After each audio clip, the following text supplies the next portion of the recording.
Bonjour à tous, bienvenue sur ce nouvel épisode de Je roule en VI. Aujourd'hui, je vais vous parler d'un problème qu'on voit souvent passer, surtout chez les nouveaux électromobilistes qui possèdent une boat. Je ne sais pas si c'est pareil pour d'autres véhicules, mais pour la boat, on va passer ça souvent. C'est que la personne démarre son véhicule et vient pour le mettre en vitesse, soit en D ou en R, et le véhicule refuse. Il est en mode de diagnostic. Pour ma part, je pense que le problème qui cause cet événement, c'est que l'utilisateur appuie sur le frein et pèse sur le bouton Start, mais ne laisse pas le temps au véhicule de complètement démarrer. Il faut considérer un véhicule électrique comme un ordinateur.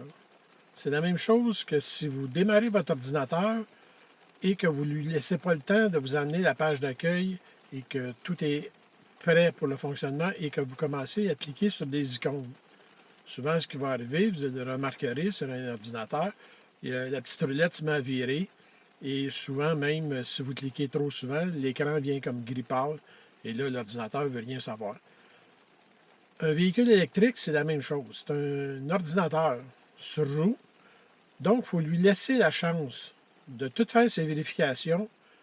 Quand vous allez démarrer votre véhicule, attendez que toutes les icônes qui sont autour du tableau de bord, de l'écran du tableau de bord, face à vous, s'éteignent. Les seuls qui devraient rester, ce soit le frein à main que vous avez mis peut-être, ou la conduite à une pédale. C'est les icônes qui devraient rester. À ce moment-là, vous êtes prêt à partir. Pour ma part, ça m'est arrivé 2 fois et c'était vraiment de ma faute. C'est des mauvaises manipulations que j'ai faites. Une fois, j'avais les pieds glissants.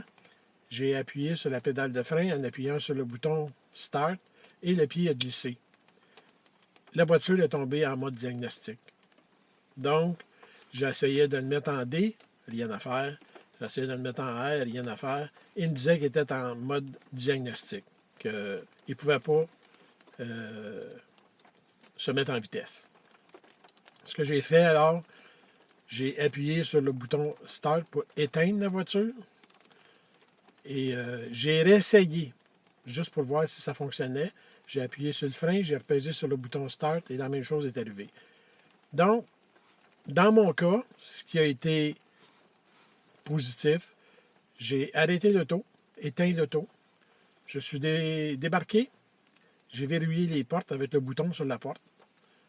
Je me suis éloigné un peu, pas si loin que ça, une dizaine, 10-20 mètres, et j'ai démarré la voiture avec la télécommande, en démarrage à distance.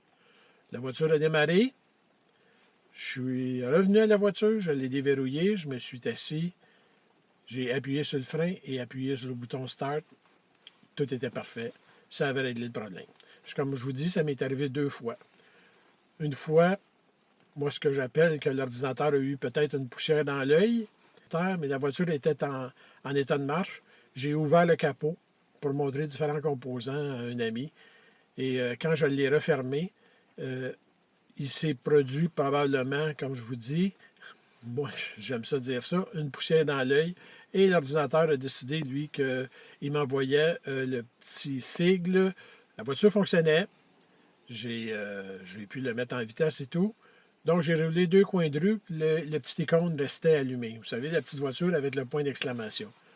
Ce que j'ai fait alors, j'ai arrêté, j'ai éteint la voiture, j'ai refait le même processus. J'ai débarqué, j'ai barré les portes, je me suis éloigné d'une vingtaine de mètres. Je l'ai démarré à distance. Je suis revenu, je l'ai débarré, je me suis assis. J'ai redémarré la voiture avec la pédale de frein et le bouton Start et l'icône était disparue. Il n'a jamais réapparu. Je me suis informé auprès du service. Donc, c'est comme je vous dis depuis le début, c'est souvent une mauvaise manipulation qu'on fait. C'est rare que la voiture va tomber en problème. Je ne dis pas que ça n'arrive pas. Ça peut arriver. C'est de l'électronique, c'est de la mécanique. On peut avoir ces petits problèmes-là. Donc là, je vais vous montrer à l'écran la vraie façon de partir votre véhicule, surtout votre boat, là. C'est comme ça qu'elle fonctionne. Donc, on va regarder ça ensemble. Vous allez voir, c'est simple, là. Et puis, vous n'aurez pas de problème. La seule chose, c'est de ne pas essayer de mettre la transmission en vitesse avant que le véhicule ait fait complètement son processus de démarrage. C'est à ce moment-là que vous pouvez causer des bugs, mais qui sont toujours attrapables avec une des façons que je vous ai parlé durant cette vidéo. Donc, on regarde ça tout de suite. Maintenant, on va regarder comment démarrer la voiture. Comme je vous ai dit, il va falloir vérifier toutes les icônes, chaque côté, ici, et certains icônes dans l'écran. Il faut attendre que toutes ces icônes-là, à l'extérieur, soient disparues et que ceux ici soient stabilisés. Ça peut être pour le cruise control, tout ça, avant de mettre la transmission en position D ou R. Donc, on regarde ça. J'appuie sur le frein, Start, on voit les icônes s'allumer. Ils doivent s'éteindre. Et ça y est. On peut voir là, tout est complété. Il n'y a plus d'icône ici. Il reste mon icône de ceinture, mon icône de frein à main et la petite voiture qui nous indique qu'on est prêt à partir. Ici, la petite pancarte kilomètre s'est allumée à la fin de tout, à la fin du processus complètement. Donc, à ce moment-là, on est prêt à partir et on n'aura pas de problème à se mettre en vitesse. C'est pas plus compliqué que ça. Il s'agit de donner le temps à la voiture de faire son démarrage complet. C'est un processus qui est complexe. Il y a plusieurs choses que l'ordinateur doit vérifier avant de nous, comme on dit, nous donner le OK pour partir. C'est pas long, mais il faut le faire. Sinon, si vous ne donnez pas la chance à l'ordinateur de tout faire ce qu'elle a à faire et que vous le mettez en vitesse, ça se peut que vous ramassiez avec le problème que vous n'êtes pas capable d'embrayer ni de reculer. La seule chose qui vous reste, c'est d'éteindre la voiture et faire le petit processus que je vous ai parlé au début de la vidéo. J'espère que ça va vous aider et surtout, ça va enlever un peu d'anxiété à beaucoup de nouveaux propriétaires de Chevrolet Bolt. Lorsqu'ils reçoivent des voitures qui sont dans les premiers moments de conduite avec. Tant que ça ne nous est pas arrivé, on s'en fait pas, mais le jour que ça arrive, il ne faut pas paniquer.